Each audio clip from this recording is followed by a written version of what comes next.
विजय इसे कैसे करने की बात?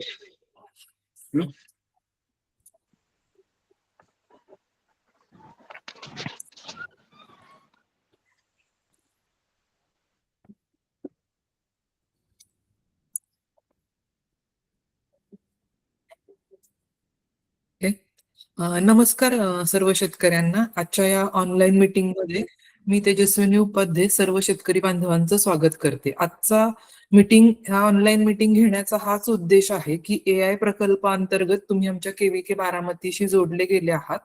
त्या अंतर्गत तुम्हाला कृषी ऍप मध्ये माहिती कशी बघायची आहे त्याच्याविषयी सविस्तर आज मार्गदर्शन करणार आहे.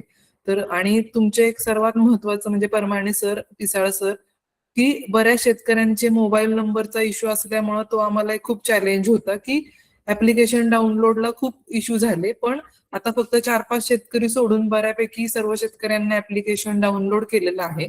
तर सर्वप्रथम मी स्क्रीन शेअर करते आणि कृषी ऍप्लिकेशन मध्ये डेटा कसा बघायचा हे आपण सध्या बघणार आहोत. तर मी माझी स्क्रीन शेअर करते.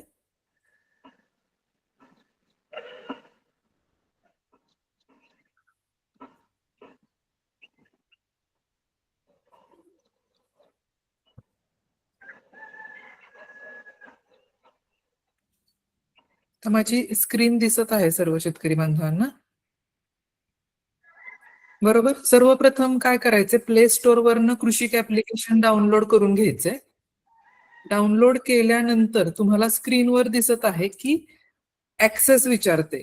तर व्हाईल युझिंग धिस ऍप्लिकेशन ह्याच्यावर क्लिक केल्यानंतर परत अलाउ या बटनावरती क्लिक करायचं आहे तुम्हाला. अलाउ केल्यानंतर तुम्हाला मोबाईल नंबर विचारेल. मोबाईल नंबर मध्ये मी आपल्याच एका शेतकरी बांधवांचा नंबर घेते.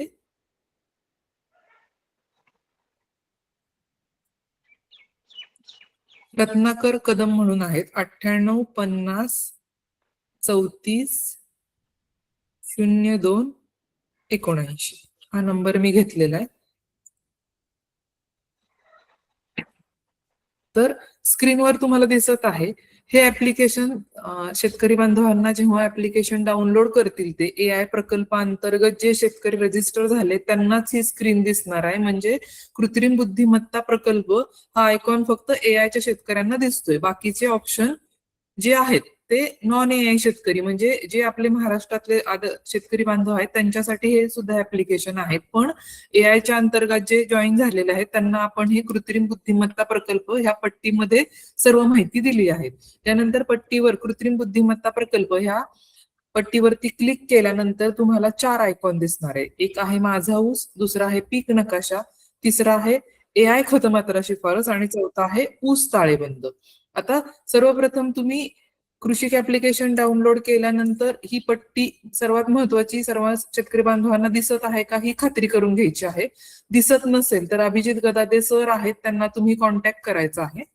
आता पहिलं ऑप्शन म्हणजे मी जसं म्हटल्याप्रमाणे माझा ऊस. माझा ऊस मध्ये तुम्हाला कुठली माहिती बघायला मिळणार आहे तर माझा ऊस मध्ये तुमच्या शेतामध्ये जे IoT सेन्सर बसवलेलं आहे तर त्याचं तुम्हाला माहिती इथे बघायला मिळणार आहे. तुम्ही स्क्रीनवर बघत आहात की रत्नाकर कदम सरांचं मी ऍप्लिकेशन इथं ओपन केलेलं आहे. तर त्याच्यामध्ये आता हे फवारणीचं त्यांना विचारते की तुम्ही केलंय का फवारणीचं. तर आता ते मी स्किप करते डेटा कारण हा शेतकऱ्यांनी भरायचा आहे डेटा. आता हा मी स्किप केला. त्यानंतर तुम्ही स्क्रीनवर बघत आहे की जे सॉइल मॉइश्चर असेल, सॉइल टेम्परेचर असेल, इरिगेशन ऍडव्हायझरी असेल. आता ह्याच्या बाबतीत आपले फसलचे प्रतिनिधी पूर्ण तुम्हाला मार्गदर्शन करतीलच. पण आता ऍप्लिकेशन मध्ये काय काय बघायचंय ते मी तुम्हाला सध्या दाखवते. इथं हवामान अंदाज आहे आता 24 तासाचा, तसेच पुढील 14 दिवसांचा हवामान अंदाज तुम्हाला इथे बघायला मिळणार आहे. हा झाला माझा ऊस आयकॉन अंतर्गत. ह्याची पूर्ण डिटेल माहिती आपल्याला प्रतिनिधी नंतर देतीलच. पुढचा ऑप्शन आहे पीक नकाशा. पीक नकाशा म्हणजे काय, तुमच्या शेतामधले ज्या KML फाईल आम्हाला CDO सरांकडनं ज्या मिळाल्या आहेत त्याच्या अंतर्गत आपण शेतकऱ्यांचे सर्व शेतातील नकाशा म्हणजे हा प्लॉट तुम्ही AI साठी ऊसासाठी कुठला प्लॉट दिलेला आहे तर तो नकाशा तुम्हाला इथं बघायला मिळणार आहे. तर ह्या नकाशामध्ये तुम्हाला कुठला सॅटेलाइटचा डेटा बघायचा असेल ह्याच्यात एक S1, S2, S3 S6 पर्यंत सॅटेलाइट डेटा आहे. तर त्यातला तुम्हाला कुठला डेटा बघून तुमचं खतांचं नियोजन किंवा पाणी तुमच्या शेतामध्ये किती आहे, कुठल्या म्हणजे तुमच्या कुठल्या शेताच्या भागामध्ये जर कीड किंवा रोगाचं इन्फेस्टेशन झालं असेल तर ती माहिती बघण्यासाठी तुम्हाला हा पीक नकाशा अत्यंत उपयुक्त पडणार आहे. तर त्याची पण माहिती अरुण सर तुम्हाला देतीलच पुढच्या ह्याच्यामध्ये. शेवट तिसरा ऑप्शन आहे की एआय खतमात्रा शिफारस. एआय खतमात्रा शिफारस मध्ये काय आहे की तुमच्या शेतामध्ये आयओटी सेन्सर जो बसवलेला आहे तसंच शेत नकाशा आणि तुमच्या सॉइल टेस्ट रिपोर्टच्या आधारावर आम्ही जे तुम्हाला रिकमेंडेशन दिले त्याप्रमाणे शेतकऱ्यांनी खताचं नियोजन करायचं आहे. मनाने कुठलीही खतं टाकायची नाही. जर तुम्हाला काही शेतकरी बांधवांना काही शंका असतील तर तुषार पोळ सर आहेत, त्यांना तुम्ही कॉन्टॅक्ट करायचा आहे. तुम्हाला जर कुठल्या खताचं नियोजनाबाबतीत कळलं नाही तर एक आता मी ओपन करून दाखवते. अजून एक तुम्हाला दिसत असेल की हिरवी पट्टी आहे की एआय खतमात्रा. त्यामध्ये तुम्हाला आता पूर्ण म्हणजे पुढच्या दिवशी आता ह्या सरांचा प्लॉटचा आहे की 244 दिवसाचा प्लॉट आहे. तर त्यांना कुठली खतं टाकायची आहेत म्हणजे मायक्रोन्यूट्रियंट स्लरी असेल, NPK असेल आणि युरिया. तर ते आपण इथं रिकमेंडेशन दिलेलं आहे त्याच्याप्रमाणेच नियोजन करायचं आहे. स्लरीचं किंवा स्लरी आहे तर स्लरीचं आपण कशी तयार करायची ऑलरेडी तुम्हाला ही पीडीएफ टाकलेली होती. तर त्या पीडीएफच्या माध्यमातूनच तुम्हाला स्लरी तयार करायची आहे. तुम्हाला स्क्रीनवर दिसत असेल जी आम्ही पीडीएफ दिलेली आहे तर त्याच्याप्रमाणे तुम्ही स्लरी तयार केली असेलच. जर काही तुम्हाला शंका असतील स्लरी बद्दल तर तुषार पोळ सरांचा आम्ही नंबर देऊ, त्यांना तुम्ही संपर्क करायचा आहे. तर आणि हे जर आता मध्ये अवकाळी पाऊस झाला होता, कधी हे आहे नियोजन दिलेलं आम्ही 6 जूनला. तर काय नियोजन करायचं आहे तर ते पण आपण शेड्यूल दिलेलं होतं. तसंच आता 24 जूनला सरांना ड्रीपद्वारे कसं नियोजन करायचं आहे तर ते पण आपण तुम्ही स्क्रीनवर बघत असाल की रोप लागवडीनंतर 310व्या दिवशी कुठले कुठले घटक तुम्हाला ड्रीप मधनं सोडायचे आहेत. तर ते पूर्ण पीडीएफ मध्ये आपण सर्व माहिती दिली आहे. त्याच्याप्रमाणेच शेतकऱ्यांनी नियोजन करायचं आहे. हे मी वारंवार का सांगते की तुम्हाला असं वाटलं की आपण पाणी कमी पडतंय आता तर पाऊस आहे आता 4-5 दिवस बऱ्यापैकी सर्व ठिकाणी. पण जर तुम्हाला असं वाटत असेल की पाणी किंवा खताचं नियोजन तुम्ही मनाने करायचं तर तुम्ही सीडीओ किंवा आमचे जे काही तुषार पोळ प्रतिनिधी आहेत त्यांच्या मार्फतच तुम्ही ह्या खताचं नियोजन करायचं आहे. चौथा आणि शेवटचा ऑप्शन आहे ऊस ताळेबंद. ऊस ताळेबंद म्हणजे काय की एक ऑनलाईन नोंद वही. म्हणजे काय केलेलं आहे आम्ही इथं की PRN शेतकऱ्यांनी निवडायचा. त्यानंतर पीक प्रकार. आता काय झालेला आहे खर्च झालेला आहे शेतकऱ्यांचा.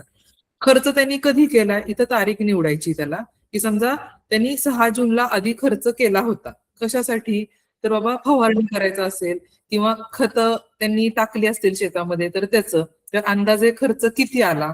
अंदाजे नाही, खताचा तर तुम्हाला माहितीच आहे किती खर्च आला. ती तुम्हाला इथं रक्कम टाकायची आहे आणि इथं तपशील लिहायचा आहे की खतासाठी हा खर्च झालेला आहे. तो तपशील तुम्ही इथं टाकून जतन करावर क्लिक करायचं आहे.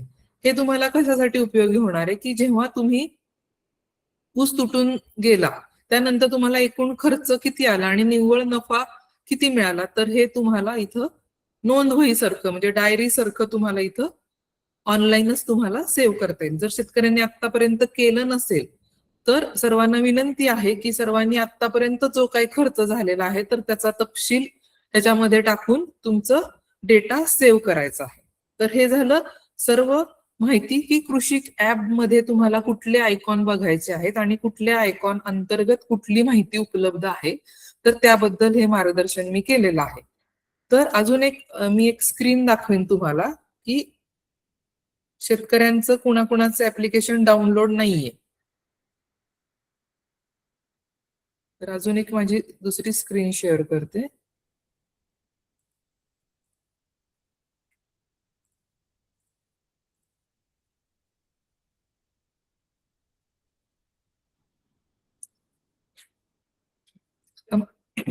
स्क्रीनवर दिसत असल्याप्रमाणे हे जे 4-5 शेतकरी आहेत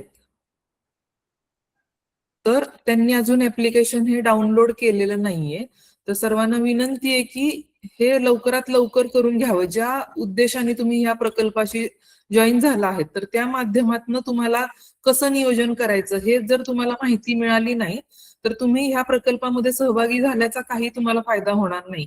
तर जे पिसाळ सर असतील किंवा अजून जे कोणी ह्या गटातले सीडीओ असतील, तर त्यांना विनंती आहे की लवकरात लवकर हे ऍप्लिकेशन डाउनलोड करून घ्यायला सांगा शेतकरी बांधवांना, जेणेकरून ह्या प्रकल्पांतर्गत जी माहिती आहे तुम्हाला आम्ही देणार आहेत ती तुम्हाला लवकरात लवकर मिळेल.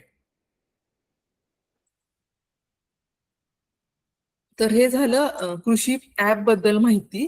तुम्हाला कुणाला शेतकऱ्यांना कृषी ऍप बद्दल काही प्रश्न असतील तर त्यांनी विचारावे, नाहीतर आपण पुढचा सेशन जो आहे आपला कृषी ऍप मध्ये माझा ऊस मध्ये कुठली कुठली माहिती बघायची तो आपण सुरू करूयात.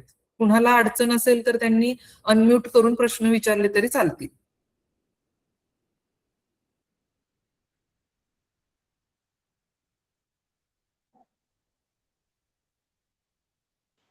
मॅडम, हा बोला. आम्हाला SMS काही येत नाहीत खतमात्राचे वगैरे. SMS नाही, तुम्हाला कृषिक ऍप मध्येच तुम्हाला नोटिफिकेशन येईल. तिथंच तुम्हाला कृषिक ऍप्लिकेशन रोज एकदा तरी ओपन करून सर्व माहिती पाहिजे. सकाळी उठल्यानंतर तुम्ही आपला डेटा म्हणजे इरिगेशनचे काय ऍडव्हायझरी आता नसणार आहे, खताचं काही नियोजन असेल तर तुम्हाला नोटिफिकेशन येईल. तर तुम्हाला कृषिक ऍप्लिकेशन ओपन करून त्यात AI खतमात्रा शिफारस आहे ते मिळेल. तुम्हाला सेपरेट SMS किंवा व्हॉट्सअपवर मेसेज येणार नाही. जर तुम्हाला कृषिक ऍप मध्ये दिसत नसेल तर फक्त तुम्ही आम्हाला संपर्क करावा. कृषी ॲप ओपन कारण करायचं आणि सगळं त्याच्यावर नोटिफिकेशन बघायचं का? बघायचं बघायचं हो, कारण हाच उद्देश आहे की तुम्हाला एकच प्लॅटफॉर्म आम्ही दिलाय ह्या प्रकल्पांतर्गत कृषिक ऍप्लिकेशन. त्याच्यावरच तुम्हाला नकाशा असेल किंवा हे IoT सेन्सरचा डेटा असेल तो सर्व एकत्रित तुम्हाला उपलब्ध करून दिला आहे की जेणेकरून तुम्हाला वेगवेगळे ऍप्लिकेशन ओपन करून बघायची गरज नाही पडणार. तर सर्वांना हीच विनंती आहे की तुम्ही दिवसातनं 1 किंवा 2 वेळा तरी बघायचं. तुम्हाला शेतीचं नियोजन असेल, आता पाऊस पडतोय किंवा पाणी तुमचं कसं आहे शेतामध्ये, वाढ कशी आहे, कीड रोग आहे का, तर ह्याच्यासाठी तुम्हाला कृषिक ऍप्लिकेशन ओपन करूनच आणि खताचं नियोजन हे पण तुम्हाला कृषिक ऍप्लिकेशन मध्ये सर्व बघायला मिळणार आहे.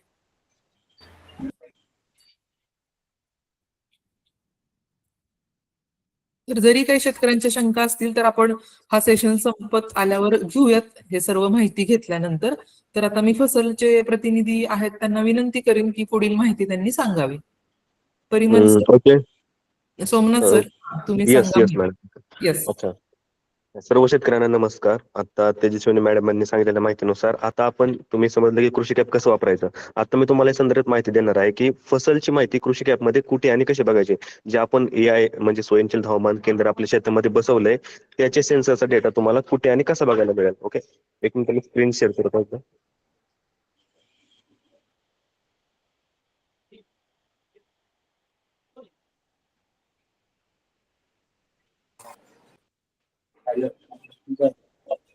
सर्वांना माझी स्क्रीन दिसते का? हॅलो, दिसत नाही ना. नाही दिसत?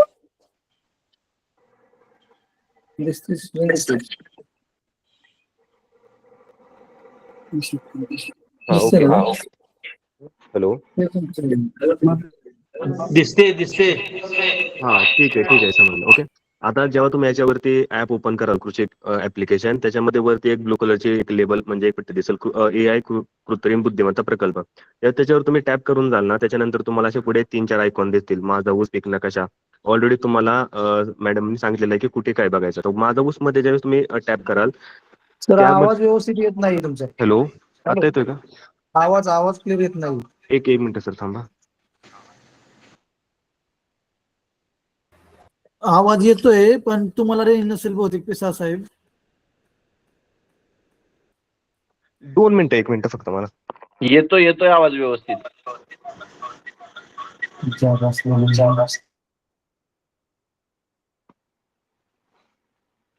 तर आता आवाज येतोय का व्यवस्थित? हॅलो, येतोय हो येतोय येतोय. येतोय. ठीक आहे.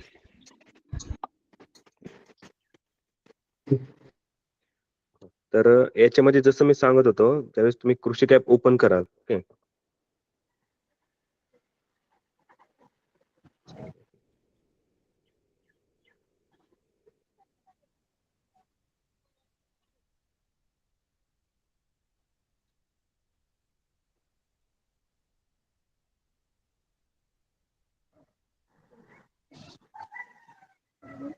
हा, तर ज्यावेळेस तुम्ही ती एआयच्या ह्याच्यावरती क्लिक करून माझा ऊस म्हणजे फसल ह्या डिव्हाइस वरती क्लिक करून जाल तेव्हा तुम्हाला अशा प्रकारे एक ऍप्लिकेशन ओपन होऊन जाईल. ते एकटंच गेलं आता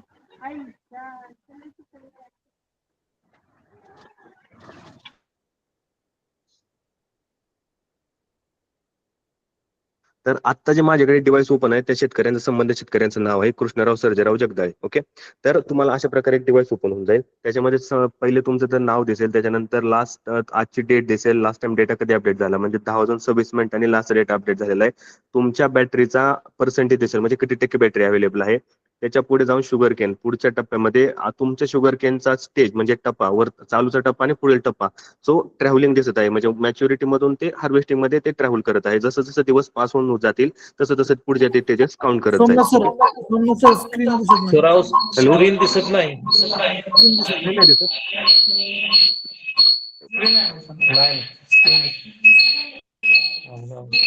हॅलो हा सर बोला. सर स्क्रीन दिसत नाही अहो. एक मिनिट एकच मिनिट. आता दिसतंय ना? हॅलो, दिसते हा हा, आता दिसत असेल. जर कोणाला आवाजाचा दिसते. किंवा स्क्रीनचा प्रॉब्लेम आला तर मला फक्त हे करून आठवण करून द्या. जसं मी तुम्हाला सांगत होतो, आता आपल्याकडे जो स्क्रीन डॅशबोर्ड ओपन आहे तो कृष्णराव सर्जेराव जगदाळे या संबंधित शेतकऱ्यांचा आहे. त्याच्यामध्ये तुम्हाला त्या डॅशबोर्ड मध्ये दिसेल की आजची तारीख काय आहे, डेटा कधी लास्ट टाइम अपडेट झाला, बॅटरीचा पर्सेंटेज किती आहे. त्याच्यानंतर त्याच्या पुढे जाऊन बघाल तर शुगर केन म्हणजे ऊसाचा चालूचा टप्पा आणि पुढील टप्पा म्हणजे आता ऊस मॅच्युरिटी म्हणजे मॅच्युरिटी मधून हार्वेस्टिंगच्या दिशेने वाटचाल करत आहे. जसं जसं दिवस पुढे जातील तसं तसं ते पुढच्या स्टेजेस कॅल्क्युलेट करत जाईल. ओके, त्याच्यानंतर जेव्हा तुम्ही ह्याच्यावरती क्लिक कराल तापमान, आर्द्रता, प्राथमिक ओलावावरती, तर तुम्हाला जे आपण तुमच्या शेतामध्ये डिव्हाइस बसवले 12 सेन्सरचा डेटा ते इथं बघायला मिळेल. हे बघा, माझ्या सेन्सरमध्ये क्लिक कराल तुम्ही तर पहिलं आहे की प्राथमिक आणि दुय्यम. प्राथमिक ओलाव्यामध्ये आता संबंधित शेतकऱ्यांच्या शेतामध्ये जे दिसत आहे ते 68.30% ओलावा दिसत आहे. ओके, सो हे खूप ओलं आहे. आता जर तुम्ही खूप ओले याच्यावरती क्लिक कराल तर याच्यामध्ये तुम्हाला दिसेल की त्यांच्या सॉइल टाईपनुसार आपण म्हणजे कोणते कोणते पॅरामीटर सेट केले. जेव्हा 38च्या खाली हे मॉइश्चर कमी होऊन येऊन जाईल तेव्हा त्याच्यामध्ये शेतकऱ्याला पाणी देण्यासाठी अलर्ट येईल आणि किती पाणी द्यायचंय ते पण आपण त्या ह्याच्यात आपण सांगून देतो अलर्ट्समध्ये. 2M सेन्सर, आता हा सेन्सर आहे ना साधारणतः 10 ते 12 इंचावरती आपण हे केलेला तो इन्स्टॉल केलेला असतो. त्याच्यामध्ये पण सर्वात महत्त्वाचं म्हणजे आपल्याला प्राथमिक सेन्सर मधलीच व्हॅल्यू चेक करायची राहते इरिगेशनसाठी आणि वॉटर मॅनेजमेंटसाठी. त्याच्या पुढे जाऊन तुम्हाला जो डेटा दिसणार आहे तापमान, आणि जर तुम्हाला अधिक माहिती जर ह्याच्यावरती क्लिक कराल ना तर तुम्हाला एक छोटा एक ब्रीफ मध्ये एक संकेत येतो की ह्याच्यामध्ये काय दिसतं. जसं की आता तुम्ही जर तापमानाच्या ह्याच्यावरती क्लिक केलं की अधिक माहितीमध्ये, तर याच्यामध्ये तुम्हाला पूर्ण दिसून येईल की शेती ह्याचा तापमानाचा आपण कसा म्हणजे यूज करतो. शेतीमध्ये तापमान मोजे अत्यंत महत्वाचं आहे. सो तुम्हाला इथून पण एक थोडी छोटीशी एक माहिती मिळून जाईल. त्याच्यानंतर आर्द्रता, आर्द्रता म्हणजे ह्युमिडिटी की वातावरणातील आर्द्रता किती आहे कमाल आणि किमान. ओके, तर हे तुम्हाला दिसून जाईल. आजची 10/26 जी आहे ती 93 पॉईंट म्हणजे 93.68% आहे. कमाल आणि किमानचे पण व्हॅल्यू तुम्हाला इथं बघायला मिळते. याच्यानंतर पुढील ह्याच्यामध्ये मातीचं तापमान पण तुम्हाला बघायला मिळेल. आता पुढचा जो सेन्सर आहे पानांचा ओलावा, आता ह्याला आपण लीफ वेटनेस सेन्सर पण म्हणतो. आता हा सेन्सर कसा काम करतो की ज्यावेळेस एकदम थंडी वगैरे असते, धुकं पडतं किंवा वॉटर ड्रॉपलेट असतात किंवा पाऊस होऊन गेलेला, तसा ह्या केसमध्ये एक पाऊस झालेला असेल तिथं, तर त्यांचं काय म्हणणं होतं की रात्रीचं एक 18% त्याच्यावरती मॉइश्चर ज्यावेळेस पाऊस झाला ना त्यावेळेस तिथे दिसलेलं होतं. सो आता काही नाहीये, आजचं दिसतंय 10/26 00. तर अशा प्रकारे तुम्हाला म्हणजे आपण म्हणतो ना पानावरती पाण्याचं प्रमाण किती आहे मॉइश्चर लेवल ते तुम्हाला इथं काउंट दिसतं. त्याच्या पुढे जाऊन पाऊस, पाऊस ह्या म्हणजे गेल्या 24 तासात आणि गेल्या 7 दिवसात किती मिलीमीटर पाऊस झाला तुम्हाला इथं दिसून जाईल.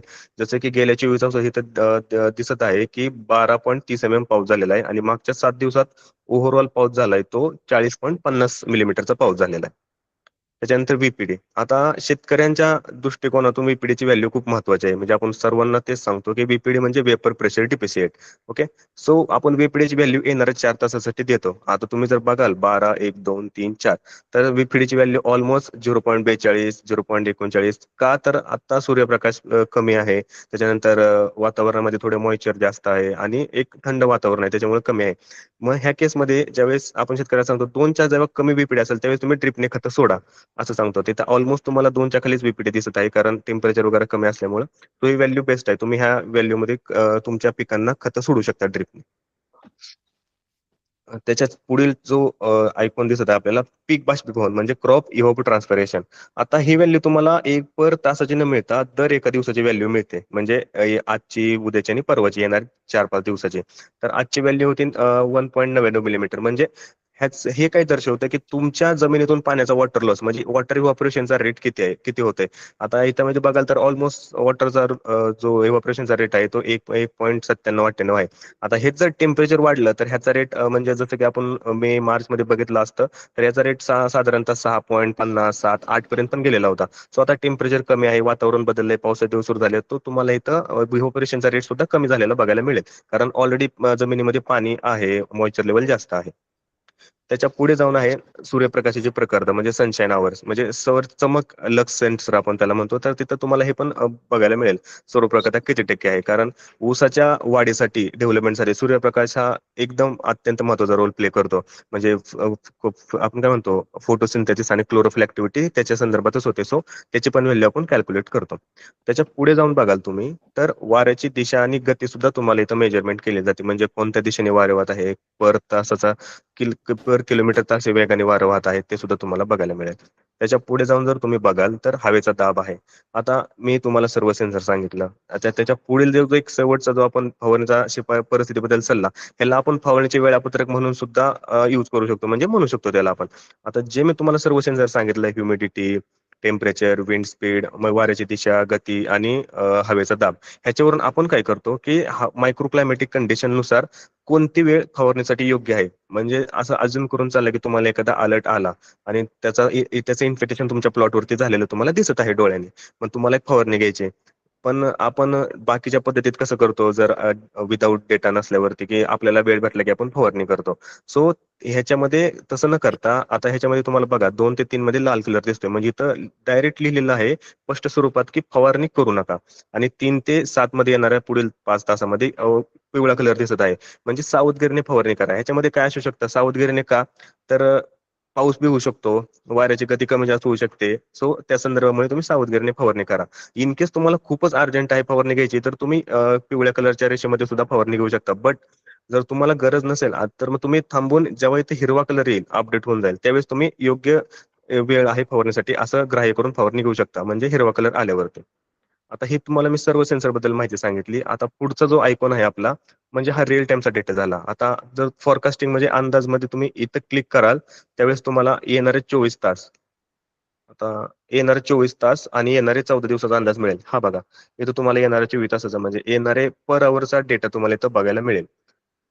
त्याच्या पुढे जाऊन येणारे 2 आठवड्याचा डेटा पण तुम्हाला इथं बघायला मिळेल, म्हणजे पर दिवसाचा दर दिवशी डेटा, आज, उद्या, 5 तारीख, 6 तारीख अशा प्रकारे तुम्हाला 14 दिवसाचा अंदाजे एक फॉरकास्टिंग पण बघायला मिळेल. आता हे झाले सेन्सरचा डेटा. जेव्हा तुम्ही माघार याल, आतापर्यंत मी सांगितलेले अलर्ट कोणत्या स्वरूपात येतील तुम्हाला, पाण्याचे असतील, कीड रोगाचे असतील किंवा रेनफॉलचे असतील, ते कुठं बघायचे. तर इथं तुम्हाला एक ग्रीन कलरचा आयकॉन दिसतोय बघा, क्रिया म्हणून, त्याच्या पुढे 139 लिहिलेलं आहे. ह्याच्यावरती तुम्ही जर क्लिक कराल तर बघा तुम्हाला एक डॅशबोर्ड ओपन होऊन जाईल. तर त्याच्यामध्ये तुम्हाला आतापर्यंत आलेले सर्व अलर्टची माहिती बघायला मिळेल. आता बघा गेल्या 2-3 दिवसामध्ये तर साधारणतः पावसाचं वातावरण असल्यामुळे 3 जुलैला मागील 24 तासामध्ये रेकॉर्ड मेसेज आले की 12 मिलीमीटर पाऊस झाले. ज्या क्षेत्रामध्ये हब बसलाय त्या क्षेत्रामधली ही माहिती आहे. त्याच्या मागे जर तुम्ही गेला तर पावसाची शक्यता दिलेली होती 3 तारखेला. तर पाऊस झालेला होता 3 तारखेला. ऑलमोस्ट 1:18 AM ला मेसेज आलेला होता आणि 2-2:30 वाजता साधारणतः पाऊस झालेला होता. तर अशा प्रकारे इथं माहिती बघायला मिळेल. त्याच्या जर आपण पुढे जाऊन बघाल तर कीड रोगाचे पण म्हणजे 1 तारखेला मेसेज आला होता की सफिशियंट मायक्रोक्लायमॅटिक कंडिशनच्या नुसार एक पांढरी माशीची म्हणजे नाही का एक सुटेबल म्हणले की इन्फेक्शन होऊ शकतं, प्रादुर्भाव होण्याची शक्यता आहे. ओके, पाहणी करून फवारणी घ्यावी. त्याच्या पुढे जाऊन तर तुम्ही बघाल हे झालं कीड आणि रोगाचं. असं ह्याच्यामध्ये इरिगेशन सुद्धा तुम्हाला संबंधित शेतकऱ्याला हे बघा अशा प्रकारे सिंचनाचे म्हणजे इरिगेशनचे पण मेसेज आले असतील. आपल्या ठिबकच्या माहितीनुसार साधारणतः एवढ्या एवढ्या पाण्याची लिटर गरज आहे आणि एवढ्या वेळ तुमची ट्रिप चालू ठेवल्यानंतर पाण्याची तुमच्या मातीची गरज पूर्ण होऊन जाईल. तर तुम्हाला सर्व मेसेज जे आलेलं अलर्ट्स, ऍडवायझरी तर तुम्हाला ते इथं बघायला मिळतील. सर याच्यामध्ये कोणाला काय शंका किंवा प्रश्न विचारत असतील, आता ऑलमोस्ट तुम्हाला मी सर्व सांगितलेलं आहे. आणि सर्वात महत्वाचं म्हणजे समजा तुमच्या शेतामध्ये सेन्सरचा काही बिघाड झाला किंवा तुम्हाला डेटा दिसत नाहीये, माहिती दिसत नाहीये, तर एकदम सरळ इथं मदत स्वरूपाचा एक आयकॉन दिलेला आहे आपण, ह्याच्यावरती क्लिक करायचं. ओके. त्याच्यानंतर तुम्ही कॉल पण करू शकता किंवा तुम्हाला जर समजा फोटोज टाकायचा आहे किंवा तुम्हाला शब्दात लिहायचंय किंवा रेकॉर्ड करायचंय की माझा सेन्सर चालत नाहीये, माझा सेन्सर माहिती दाखवत नाहीये, तर रिपोर्ट अँड नेव्हिगेशन वरती क्लिक करायचं. हे बघा इथं आयकॉन तुम्हाला दिसत असतील, मला बोलायचं आहे, मला लिहायचं आहे आणि रेकॉर्डिंग सुरू करून तुम्ही एक साधारणतः 5 फोटो त्याच्यामध्ये अटॅच करू शकता. म्हणजे सेन्सरला कुठे प्रॉब्लेम आलाय, सेन्सर हल्लेला आहे, वायर कट झाली किंवा इट्सेट्रा जे समथिंग प्रॉब्लेम असेल त्यानुसार तुम्ही इथून रिपोर्ट करू शकता, जेणेकरून ही समस्या आमच्यापर्यंत येईल आणि तुम्हाला योग्य ते म्हणजे नाही का समस्याचं समाधान मिळून तुमचा सेन्सर वगैरे व्यवस्थितपणे इंजिनियर पाठवून आपण ते दुरुस्त करून घेऊ शकतो. सर मी हॅलो. निखिल कदम बोलतोय बोला साहेब. सातार मधून. आता जो हा, बोला. तुमच्या स्क्रीनवरती दिसतोय ते हबचा डेटा आहे, बरोबर ना? हो हो. आता तुम्ही दुसऱ्या शेतकऱ्यांचा जे डिव्हाइस बसवले आहे हब सोडून, हा. ते खरं लॉग इन दाखवायचं होतं, कारण की हब मध्ये ना हे जे शुगर केनची मॅच्युरिटी आणि हे जे दिसतंय तुमच्याकडे ते दिसत नाहीये. दुसरी गोष्ट याच्यामध्ये एकदा परत सांगाल का, मला समजलं नाही. मॅच्युरिटी म्हणजे स्टेज दिसत नाहीत का?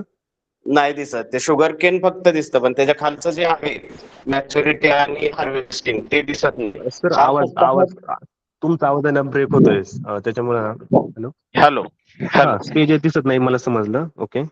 हा, त्याच्यामध्ये आणि आता हे समजलं तुम्हाला की हबच्या हो. डेटाला फक्त मॅच्युरिटी आणि हार्वेस्टिंग दिसतंय. दुसऱ्या जो शेतकऱ्यांच्या हब सोडून जे सेन्सर्स बसवलेत तुम्ही, त्याच्यामध्ये हा डेटा दिसत नाही, बरोबर? ओके. हा. त्याच्यानंतर दुसरी गोष्ट याच्यामध्ये क्रियामध्ये आता हबला जसं दाखवलं की पांढरी माशी आहे, फवारणी करा किंवा बाकीच्या गोष्टी, परंतु हब सोडून दुसरे जे डिव्हाइस आहेत त्याच्यामध्ये फक्त रेनफॉल सोडून दुसरे कुठलेही अलर्ट येत नाहीत. रेनफॉलच्या व्यतिरिक्त अलर्ट येत नाही दुसरे? नाही येत. आता हा म्हणजे कीड हबचा रोगाचे? आहे, हा हबचा आहे म्हणून हब मध्ये ते येत असेल, परंतु बाकीचे जे आहेत ते अलर्ट्स येत नाहीत. ओके. निखिल सर, कोणता नंबर असेल तर तुम्ही सांगितल्यानंतर एखाद्या फार्मरचं नाव सोमनाथ चेक सर करून. लॉग इन करतील घ्या त्याचं. ना, तुम्ही सांगू शकाल का? माझाच घ्या ना. सोमनाथ सर स्क्रीन एक- मग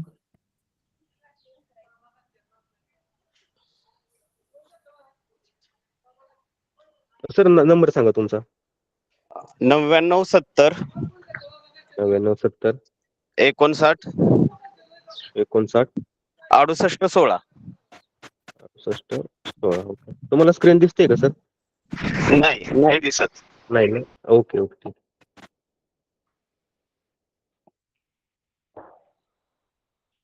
सर कधीपासून साधारणतः प्रॉब्लेम येतो सांगू शकाल का? म्हणजे पहिल्यापासूनच आहे का? पहिल्यापासूनच हा आहे sir. Okay okay.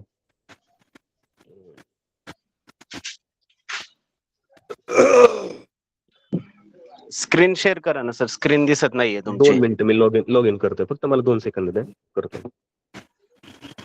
Nikhil sir परत एकदा तुमचा मोबाईल नंबर सांगा. 9970 59 68 16. 59 78 16. नाही 68 6816. ओके. तुम्ही सर हा नंबर तुमचा रजिस्टर हाच नंबर नंबर आहे का? हा, लॉग इन माझ्या फसल मध्ये ना हाच लॉग इन होतो. हा मॅडम लॉग इन होते का तुमच्याकडे? सतीश माझ्याकडे पण नाही. कदम नावाचा हब आहे. सतीश बाबूराव कदम. एक मिनिट. हबचं नाही, ज्या शेतकऱ्याच्या नावावरती जे इन्स्ट्रुमेंट बसवले ना त्यांचं नाव काय आहे ते सांगाल का? सतीश कदम का सर? हा, सतीश कदम. त्यांचा नंबर आहे 9665263528. ह्या नंबरला दिसतोय सर डेटा.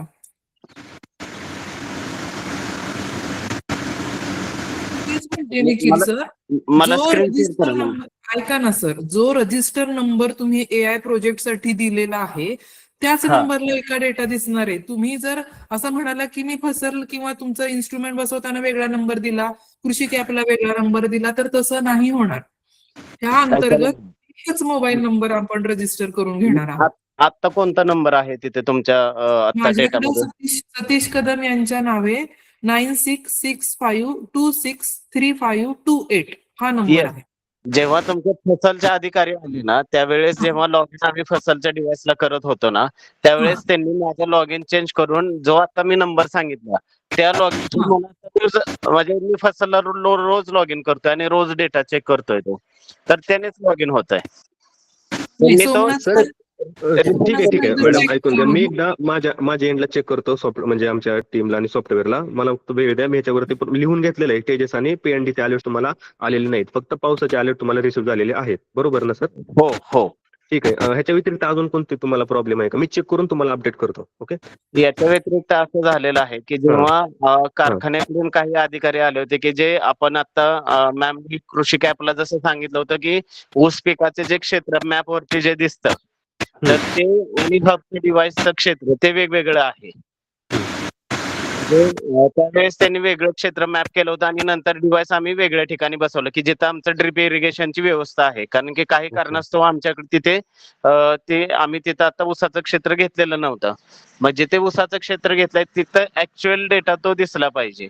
म्हणजे ते आपण म्हणतो ना पीक नकाशा वगैरे जे ते आता थोडस तेही आम्हाला व्यवस्थित करून द्यावे. नाही सर, रिमॅपिंगचं KML फाईल तुम्ही पाठवलेली ना आमच्या टीमला. हो हो. मग एक मिनिट मी चेक करते रिमॅपिंग झालंय का. नाहीतर अरुण सर आहेत आपल्यासोबत, हा आपण जे आपण मॅपच्या वेळेस प्रतिनिधी बोलतील ना त्यावेळेस तुम्हाला जर पीक नकाशा संदर्भात ते सर्व तुमच्या अडचणी दूर करतील. मला फक्त हे सांगा सर, आता मी फसल बद्दल बोलत होतो की स्टेजेस आणि पीएनडीचे अलर्ट सोडून तुम्हाला म्हणजे वेगळा काही इश्यू आहे का? मी त्याच्यावरती आज काम करून तुम्हाला अपडेट करून देतो. नाही नाही नाही, बाकीचं ठीक आहे. सर्व डेटा दिसतोय व्यवस्थित. ओके. रिअल टाइम डेटा दिसतोय अगदी व्यवस्थित. बर आणि पाण्याचे अलर्ट्स पावसाचं असतील हो हो किंवा हो. तुम्हाला ऍप्लिकेशन मध्ये अजून काही विचारायचं आहे की ही गोष्ट समजणार नाही तसं असेल तर सांगा. मी आता तुम्हाला ते क्लिअर करतो आणि ह्याच्यावरती काम सुरू करतो तुमच्या ओके ओके. प्रॉब्लेम्स वरती. चालेल ना, चालेल. ठीक आहे सर. ठीक आहे. धन्यवाद Yes. सर. मी ग्राह्य धरतो की सर्वांना समजलेलं आहे. ओके. धन्यवाद. सर नमस्ते, मी ओंकार शिंदे बोलतोय. हॅलो बोला सर. हॅलो, मला असं विचारायचं आहे, जर माझा जो 1 हेक्टर आहे त्याच्यामध्ये 2 क्षेत्र असतील शेजारी शेजारी आणि त्यातल्या एका क्षेत्रामध्ये जर तो प्लॉट मी मॅप केलेला असेल आणि आता त्याच्या शेजारचा माझा जो प्लॉट आहे तो जर मॅप करायचा असेल तर करता येऊ शकतं का? आणि त्याचे अलर्ट्स मला कसे येतील? किंवा आज मी सपोज दोन्ही ऊस एकत्र लावलेत म्हणून ठीक आहे, पण जर वेगवेगळे ऊस लावले, मी या वर्षी अर्धा लावला आणि परत पुढच्या वर्षी अर्धा लावला, तर मला त्याचं मॅपिंग करता येईल का आणि त्याचे वेगळे अलर्ट्स मला येतील? नाही हो. सर, ओंकार शिंदे सर, हा. तुमचं काय विषय, जो AI प्रकल्पांतर्गत तुम्ही नोंद केलेलं किती क्षेत्र आहे तुमचं? 2.5 एकर आहे. मग तेवढ्याच ह्याचं आम्ही मॅपिंग करून देणार सर. ह्याच्या व्यतिरिक्त जर तुम्हाला करायचं असेल तर तो तुमचा पर्सनल हे असेल.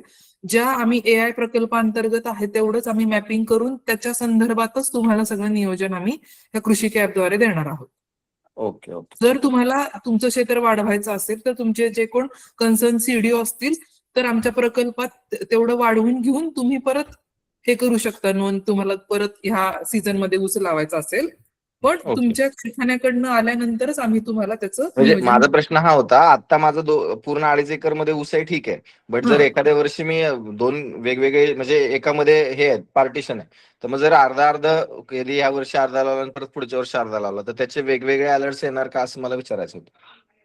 नाही, क्षेत्र जे नाही सर, तुम्ही आता दिलंय स्टार्टिंग पासून त्याच्यानुसारच येते. स्टार्टिंग पासून जिथे बसवलं त्याच्यानुसारच येईल तुम्हाला ते, असं वेगवेगळ्या मध्ये नाही ना. ओके ठीक आहे. जे तुमचे ट्रान्सप्लांटिंग डेट असेल ना तिथून पुढे मग तुमच्या 2.5 एकरामध्ये एक असू शकतो तशा प्रकारे. प्रश्न बहुतेक लक्षात नाही आला. मला असं म्हणायचं आहे की जर मी पुढच्या वर्षी म्हणजे ऊस काढल्यानंतर त्याच्या नंतर ज्या वेळेला मी ऊस लावणार आहे त्यावेळेला जर एका क्षेत्रात लावला आणि एकाच क्षेत्रात लावला आणि त्याच्या पुढच्या वर्षी दुसऱ्या क्षेत्रात लावला अर्ध्या क्षेत्रात, तर मग त्याचे अलर्ट्स मला अर्धे वेगळे येणार का? 1.25 एकर समजा, एकर आणि 1.5 एकर असं रान आहे ते.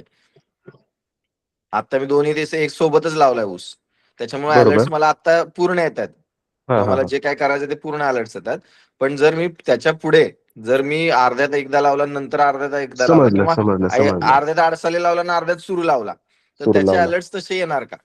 सर तुम्हाला एका डिव्हाइसवरून एकाच ऊसासाठी एक तर तुम्हाला जे ट्रान्सप्लांटिंग डेट टाकले ना त्याच ऊसासाठी अलर्ट येतील. तुम्हाला एक सेपरेट डिव्हाइस त्यासाठी अलोकेट करावं लागेल, कारण डेट जर पुढे मागे झाले ना तर ते एकसारखे बरोबर होणार नाही. त्याच्यामध्ये दिवस जीटीटी वगैरे बाकी जो टेक्निकल डेटा आहे ना तो त्याच्यामध्ये फिट नाही बसणार. सो तुम्हाला एक वेगळे डिव्हाइस दुसऱ्या प्लॉटसाठी लावावं लागेल, जेणेकरून जिथून तुम्ही तो दुसरा प्लॉटचं म्हणताय ना ट्रान्सप्लांटिंग केलंय तिथून पुढे तुम्हाला त्याचा डेटा मिळेल. Okay okay thank you. हा ओके.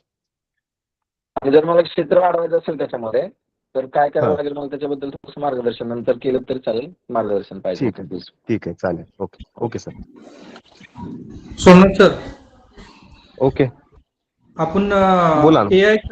एआय खत मात्रामध्ये खतांची जशी शिफारस देतोय तसं कीड आणि रोग बाबत जो नोटिफिकेशन येत असतं ना, हो हो तर आपल्याला फक्त कशी ती मावा कीड पांढऱ्या माशीचा प्रादुर्भाव होईल, पण त्याबाबत आपण त्या औषधांची काही शिफारस देतो का आपण?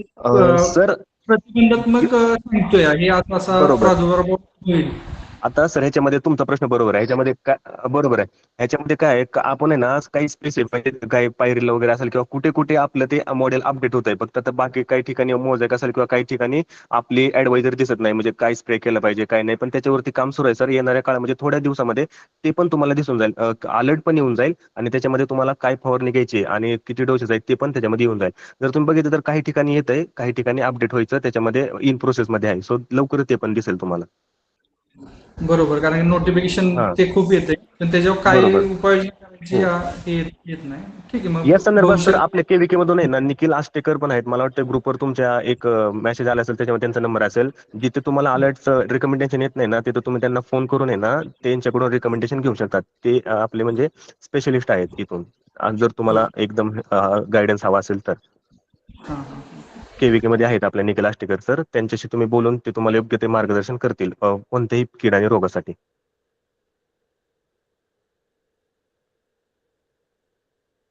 सर अजून काय? हॅलो सोमनाथ सर, बोला साहेब. मॅडमने आम्हाला ते पीक नकाशाबाबत थोडी ती इन्फॉर्मेशन दिली, पण ओके त्याच्यामध्ये वेगवेगळे ऑप्शन आहेत आपले. प्रोडक्टिव्हिटी असेल, वॉटर होल्डिंग कॅपॅसिटी वगैरे. मग ओके ते नकाशा ओपन केल्यानंतर ते ग्रीनरी दिसते, कधी रेड कलर दिसतो, कधी सर हे हो सर, आता काय झालंय परभणी मी सर, हा आपण त्याच्याबद्दल पुढे आता आता माहिती पुढे घेणार आहोत सर आपण. हा आता माझं झाल्यानंतर ते सर पुढे कंटिन्यू करणार आहेत मॅप मायक्रॉपचे. त्या संदर्भात तुमच्या पूर्ण शंका ते सॉल्व्ह करून देतील. हा त्यांचं सुरू करायचं आपल्याला. सो मी समजतो की फसलचं तुम्हाला सर्वांना समजलंय. काही असेल तरी पण मला विचारू शकता मीटिंगच्या शेवट तुम्हाला प्रश्न पडतील तर. आता मी पुढे हँडओव्हर करतो मॅप मायक्रॉप टीमकडे. ओके.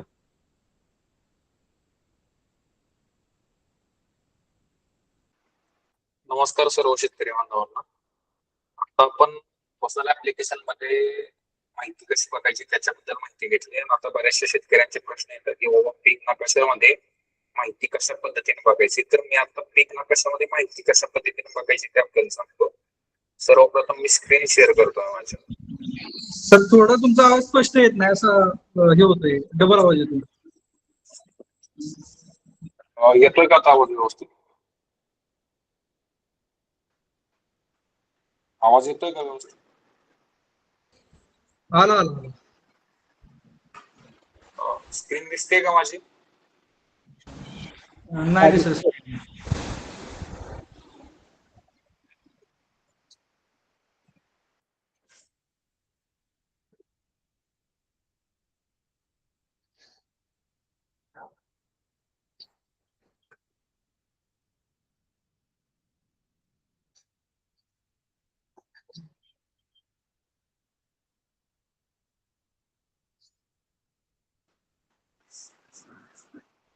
स्क्रीन दिसते का? हा दिसते. आता आपण ज्या वेळेला सर्वप्रथम मोबाईल ऍप्लिकेशन मध्ये कृषी ऍप ओपन करतो. कृषी ऍप ओपन केल्यानंतर आपल्याला इथे एआय कृत्रिम बुद्धिमत्ता प्रकल्प हा जो पर्याय दिसतोय त्या पर्यायावर क्लिक केल्यानंतर आपल्याला आतमध्ये गेल्यानंतर पीक नकाशा म्हणून एक 2 नंबर ऑप्शन दिसतं. तो पीक नकाशावर क्लिक केल्यानंतर परत अजून एकदा आपल्याला पीक नकाशा याच्यावर क्लिक करायचं. आता ज्या वेळेला आपण पीक नकाशा याच्यावर क्लिक केल्यानंतर पण आता आपल्याच फॅक्टरीचे एक शेतकरी आहे की ज्याचं नाव आहे विजय कृष्णराव बाबर. तर आपण आता यांच्या प्लॉट संदर्भातली माहिती घेऊया. आता ज्या वेळेला आपण पीक नकाशा बघत असतो, पीक नकाशा बघत असताना इथं आपल्याला पाठीमागे S3 असेल, S1 असेल किंवा S3, S1, S2, S5 हे सगळे मॅप्स दिसतात किंवा हे सगळे सॅटेलाइट्स दिसतात. तर ह्याच्यामधले फक्त आणि फक्त आपल्याला मुख्यत्वे बघितलं तर S1 आणि S6 ह्या 2च सॅटेलाइट बद्दलची माहिती आपल्याला बघायची. त्याच्यामुळे सर्वप्रथम ज्याही वेळेला आपण ऍप ओपन करू त्यावेळेला ते बाकीचे सगळे सॅटेलाइट आहेत त्याची जी नावं आहेत ती सगळी नावं आपल्याला याच्यामधून काय करायचे तर काढून टाकायचे.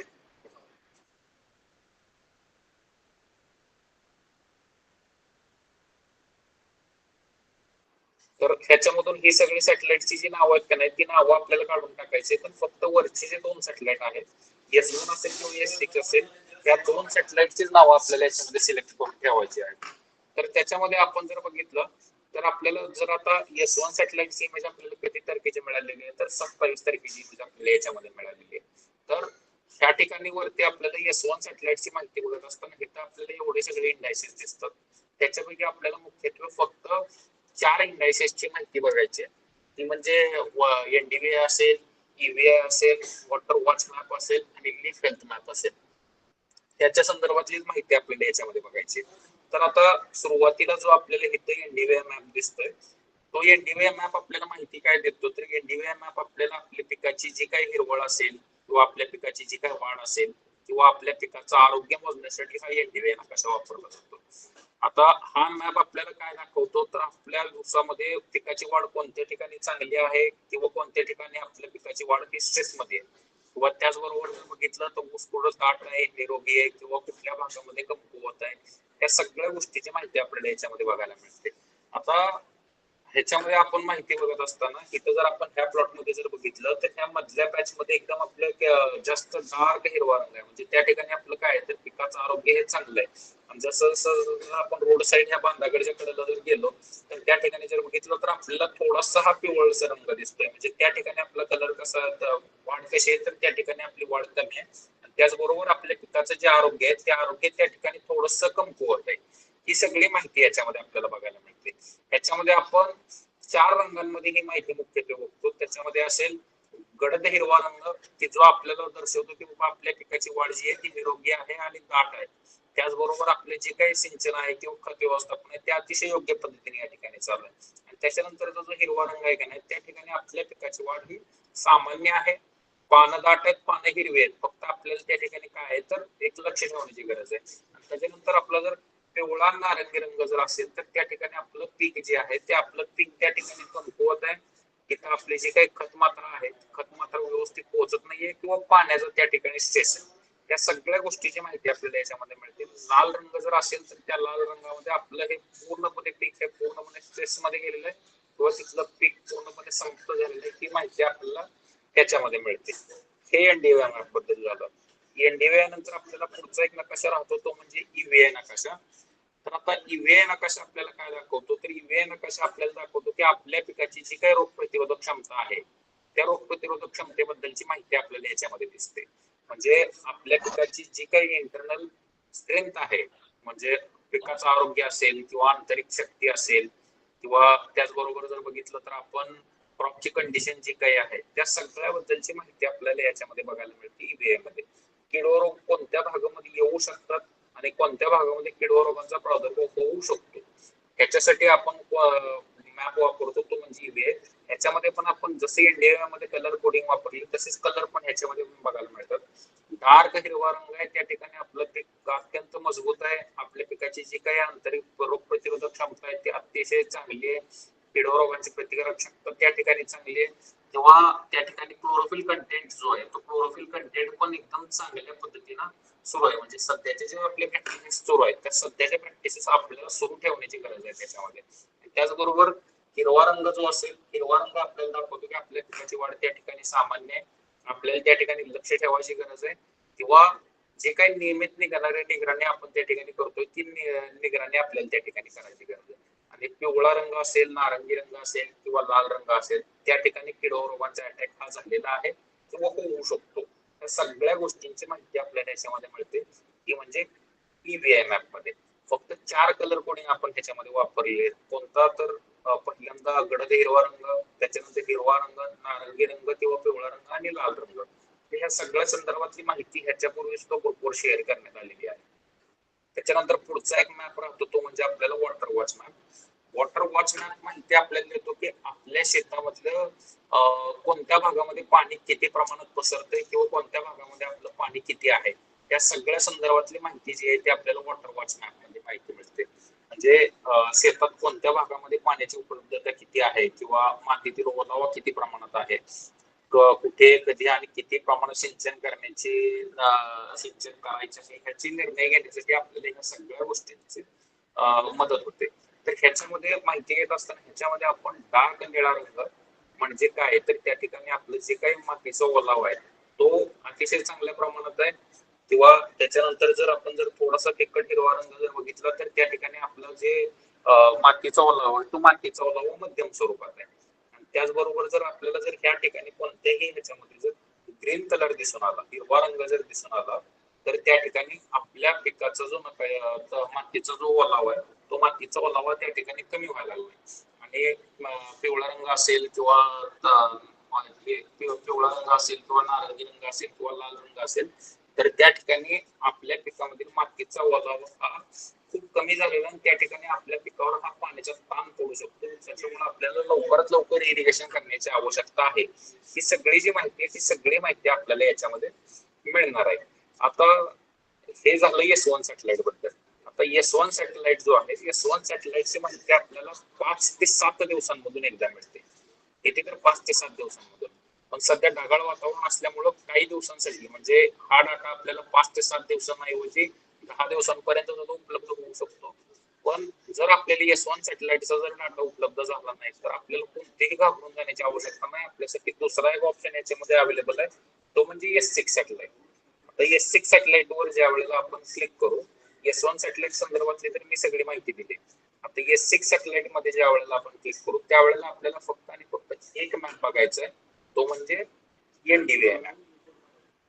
आता NDVI मॅप आपल्याला काय माहिती देतो, तर NDVI मॅप आपल्याला पाठीमागच्या 24 तासांमधले किंवा पाठीमागच्या 48 तासांमधले आपल्या पिकाचं जे काही आरोग्य आहे ते आरोग्य कशा पद्धतीने आहे किंवा आपल्या पिकाची वाढ, आपल्या पिकामध्ये कोणत्या भागामध्ये स्ट्रेस आहे किंवा आपल्या पिकाची जी काही ग्रोथ आहे, ग्रीननेस आहे, त्याच्या संदर्भातली सगळी माहिती आपल्याला कोणता मॅप देतो, तर NDVI मॅप देतो, तो म्हणजे S6 चा.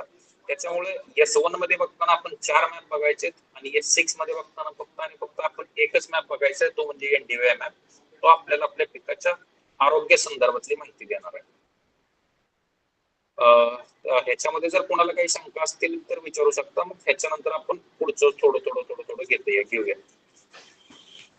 सर हॅलो, बोला. आमचा ऊस सगळीकडे सारखा दिसतो, परंतु नकाशामध्ये पिवळं लालगं कसं काय दिसतं त्यात?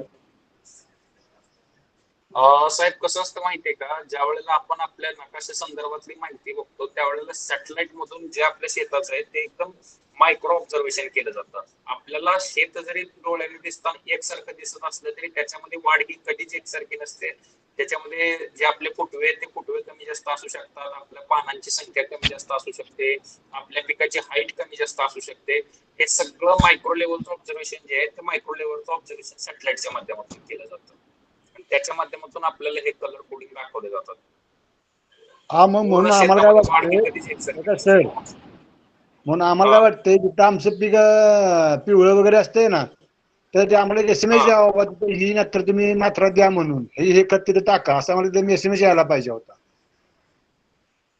सर आपल्याला खत मात्रा शिफारसमध्ये तर सगळ्या गोष्टी येत आहेत, फक्त ज्या ठिकाणी आपला पिवळा रंग दिसतोय त्या ठिकाणी आपलं पाणी कमी पडतंय का किंवा आपले न्यूट्रिएंट्स त्या ठिकाणी व्यवस्थित होतात का, म्हणजे ते पिकाला उपलब्ध होतात का, ते फक्त आपल्याला त्या ठिकाणी जाऊन बघणं गरजेचं आहे सर. जे आता आपण तर खत ह्या सगळ्या जे इंडायसिसचा स्टडी करूनच आपण शिफारस देतोय आणि फक्त तुम्हाला त्या ठिकाणी जाऊन ते आपल्या पिकाला उपलब्ध होत आहेत का या सगळ्या गोष्टींची माहिती त्या ठिकाणी बघायची.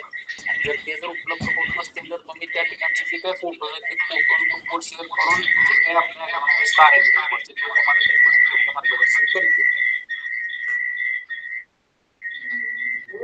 हॅलो, बोला ना सर. हॅलो, आपलं पिकाचं मॅपिंग दुसऱ्या प्लॉट मधलं झालंय आणि इन्स्ट्रुमेंट एका दुसऱ्या प्लॉट मध्ये, म्हणजे ज्याच्यात बसवलंय ते दाखवत नाही.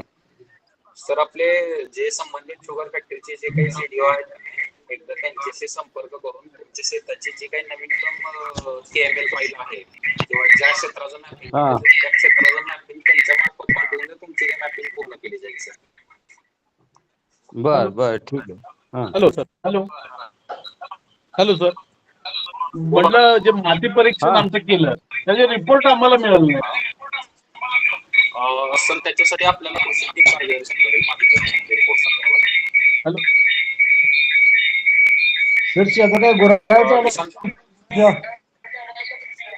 निशिकांत सर आपलं माईक ऑफ करता का? हॅलो.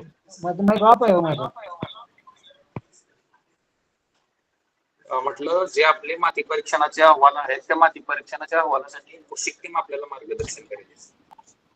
सर तुम्हाला झाले असतील तर आम्ही कृषी कॅपवर अपडेट करू तुमचे सॉइल टेस्ट रिपोर्ट. हा ते बघितलं तर बरं होईल आम्हाला थोडस काय प्रॉब्लेम आहे ते मला कळू शकेल ना. बरोबर. आणि सर्व शेतकऱ्यांना नाही अजून एक सर्व शेतकऱ्यांना एक विनंती आहे की ज्यांना पाणी कमी असेल, ऊसासाठी पाणी कमी पडत असेल तर तुमचे जे संबंधित सीडीओ आहे तर त्यांना तुम्ही कळवावं. मग त्याच्यानुसार आम्ही तुम्हाला खताचं नियोजन जे आहे ते बदलून देऊ. कारण आता सर्व ठिकाणी हा पाऊस आता हा 2-3 दिवस दाखवतोय, पण पाणी जर कमी पडत असेल तर तशी यादी तुम्ही सीडीओना कळवा. मग सीडीओ साहेबांकडनं आमच्याकडे आल्यानंतर आम्ही तसं तुम्हाला खतांचं नियोजन बदलून देऊ. ठीक आहे. कोण अजून काही प्रश्न आहे का विचारावे? नमस्कार, संदीप कदम. हॅलो. हा बोला. नकाशा थोडस दाखवत नाही व्यवस्थित. दुसरा प्लॉट मध्ये दाखवते. हा प्लॉट मोठा आहे आमचा 5.25 एकरचा, पण प्लॉट नकाशा दाखवतो दुसरीकडे दाखवतोय. सर नाव काय कळू शकेल का आपलं पूर्ण? संदीप कदम, संदीप रामराव कदम. संदीप राजाभाऊ कदम. संदीप रामराव कदम.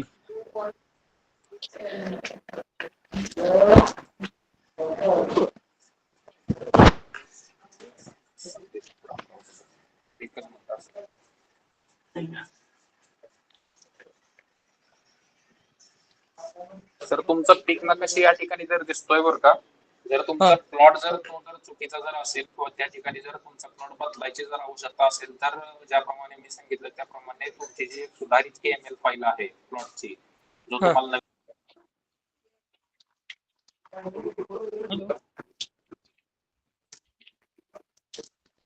हॅलो.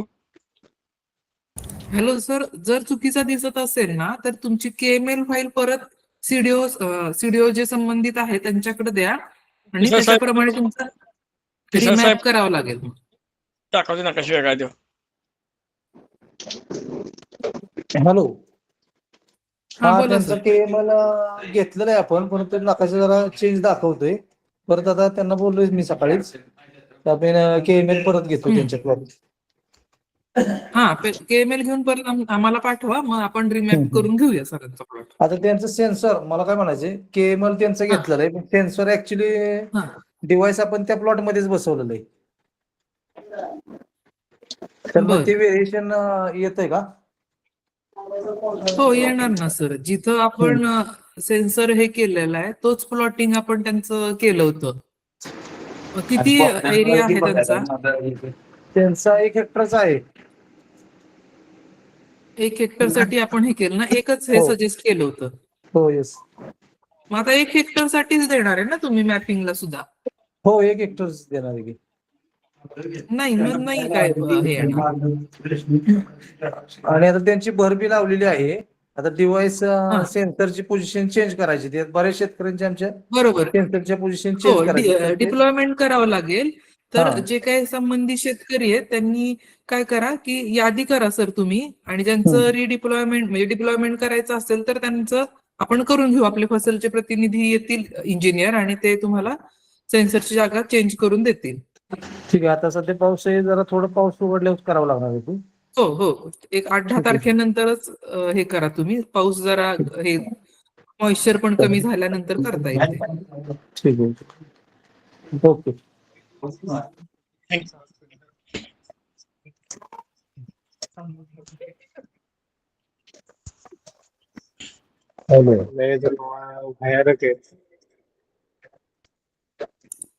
तर अजून कुणाला फसल किंवा नकाशा संदर्भात काही प्रश्न असतील तर त्यांनी विचारावेत. आणि मगाशी मी दाखवल्याप्रमाणे AI खतमात्रा शिफारस मध्ये तुम्हाला सर्व माहिती बघायला मिळणार आहे. तिथं तुम्हाला खतांचं नियोजन कसं करायचंय. तर परमाणे साहेब, तुम्ही मगाशी म्हणत होता की पांढरी माशी किंवा खोडकीड किंवा काही कीड किंवा रोगाचं नियोजन असेल तर ते आमच्या KVK बारामती मार्फत तुम्हाला तिथं AI खतमात्रा शिफारसमध्ये PDF आम्ही ज्या पाठवल्या जातात तर त्याच्याप्रमाणे किडीचं किंवा रोगाचं नियोजन करायचं आहे. अलर्ट तुम्हाला फसलमध्ये येतील, तिथं पण तुम्हाला कुठली काय करायचं आहे नियोजन ते पण माहिती थोड्या दिवसात उपलब्ध होईल.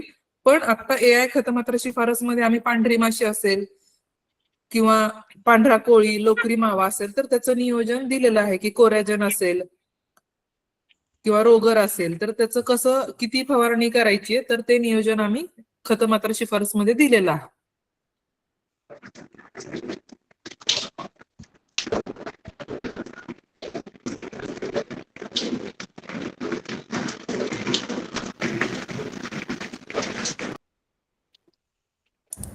आता काही प्रश्न असतील तर त्यांनी विचारावेत, म्हणजे आपण जेणेकरून या ऑनलाईन सेशनच्या माध्यमातून सर्व तुमच्या ज्या काही अडचणी येतात ते नक्कीच दूर करण्याचा प्रयत्न करू.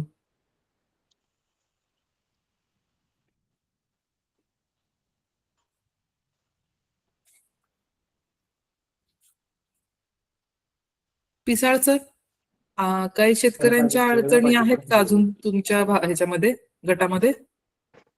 ते ऍप्लिकेशन चालूच पर्यंत होता पण आता झालंय क्लिअर. झालंय ना? अभिजित गदादे सरांचा आपल्या ग्रुपमध्ये नंबर आहे. त्यांना हा, कॉन्टॅक्ट तर करतो. आणि ज्यांचे आहेत इश्यू म्हणजे ज्यांनी डाउनलोड केलं नाही ती पण यादी आम्ही आता ह्या सेशन संपल्यानंतर 5-6 जणांची आहे त्यांची टाकतो. जरी काही अडचणी असतील तर तुम्ही कधीही आमच्या प्रतिनिधींशी संपर्क करू शकता. माझ्याही प्लॉटचा नकाशा चुकीचा आहे, तो क्लिअर करून द्यावा. विलास शिर्के सरांचा का? हा, विलास शिर्के. ठीक आहे. तुम्ही काय करा सर, सगळ्यांचं ज्यांचं काही डिप्लॉयमेंट असेल किंवा नकाशा बदल असेल तुमच्या CDOना कॉन्टॅक्ट करून त्यांच्याकडनं नवीन KML देऊन ते आमच्याकडे पाठवा, आपण रिमॅप करून देऊ तुमचं क्षेत्र. ठीक आहे. मी 8 दिवसापूर्वी तक्रार दिलेली आहे, ते अजून क्लिअर झालेलं नाही. डिव्हाइस माझ्या शेतामध्ये बसवलंय, नकाशा दुसऱ्या शेतात दाखवतोय. शिर्के कुठं प्लॉट आहे? बाकरवाडी. ठीक आहे. पिसाळ सर, मग कोण संबंधित CDO असेल तर त्यांना सांगावं. ठीक आहे. हो, ठीक आहे शिर्के सर, आम्ही हे करू ह्याच्यावर. तुमच्या CDO कडनं आली माहिती की आम्ही रिमॅपिंग करून देऊ सर. ठीक आहे. बाकी काही कोणाच्या शंका असतील तर त्यांनी विचाराव्या, नाहीतर मग आपण सेशन संपवूया तिथे. कृष्ण पिसाळे.